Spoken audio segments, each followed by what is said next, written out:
I once played a game that pulled me straight into the beautiful world of darkness. I didn't know it at the time, but one press of new game and I was in for an adventure of a lifetime. It was perhaps the best game ever made, probably the strongest contender for one of the greatest RPGs. And it has been my favorite game ever since. Of course, I'm talking about Vampire the Masquerade Bloodlines, the 2004 cult classic that defined the generation of RPGs. I'm not going to talk at length about that masterpiece in this video, but with Bloodlines 2 on the horizon, we are finally getting a true sequel to the Bloodlines series we all love. With the release day approaching, I want to talk about the 6 clans you'll be able to play at launch.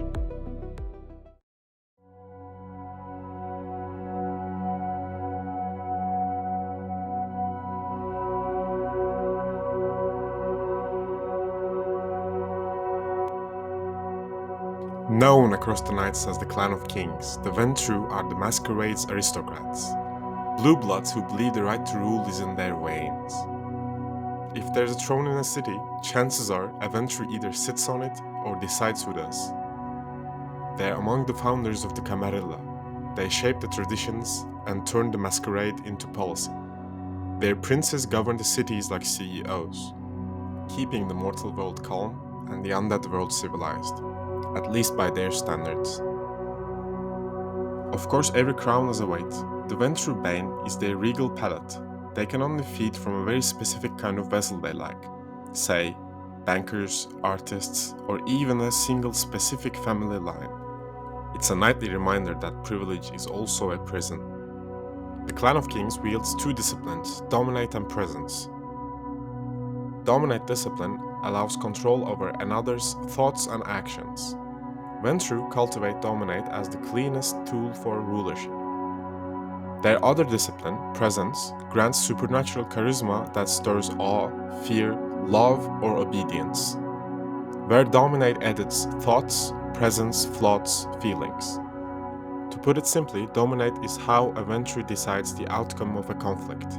Presence is how they make sure no one dares to start one. The Ventrue clan is for the Canaanites who like commanding the room, banning encounters with their disciplines instead of brute force. Their strengths are politics and long games, and also money as well.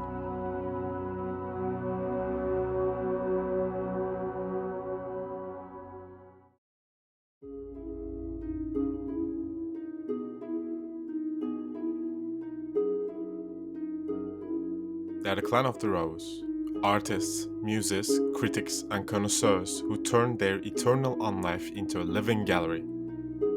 Painters who no longer age, dancers who never tire. To the Toreador, beauty isn't decoration, it's doctrine, a perfect note, a flawless line, a bite from a guest in candlelight. These are sacraments. No other clan is perfectly suited to the knight while still holding the eloquence of their humanity. Their love for the arts, socializing, and beauty sets them apart.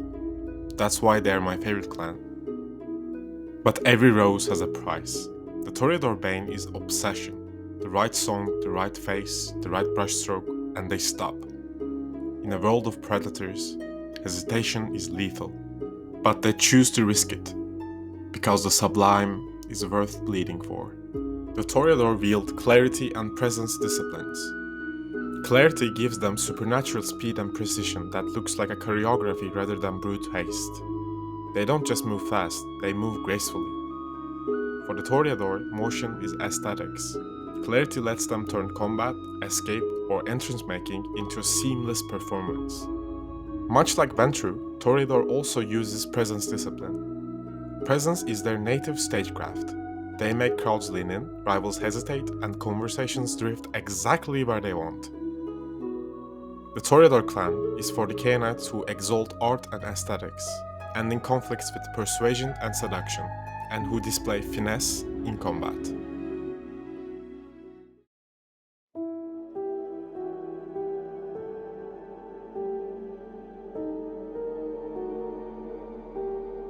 Every city hums with things unsaid, truths that won't survive the daylight, lies that only bloom after midnight. If you want to hear the city properly, don't listen forward. Listen sideways? They are the Malkavians, the clan of the moon. A lineage carrying a curse that looks like madness and a blessing that feels like sight. Both are correct. Neither is sufficient. Their bloodline traces back to a mind that stared too far, too long into the dark. And the dark answered. Now every child inherits a sliver of that dialogue. Hallucination that reveals patterns. Paranoia that reveals the truth. But there's a price. The joke everyone tells, crazy clown, quirky prophet, misses the weight of it.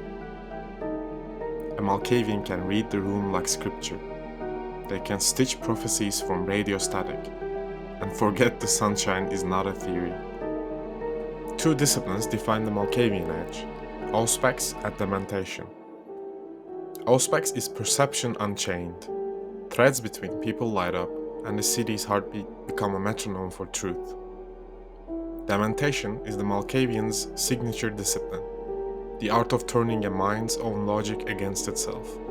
You can make a crowd forget why they're angry, convince a hunter his cross is burning him, or let a tyrant hear the verdict of ghosts.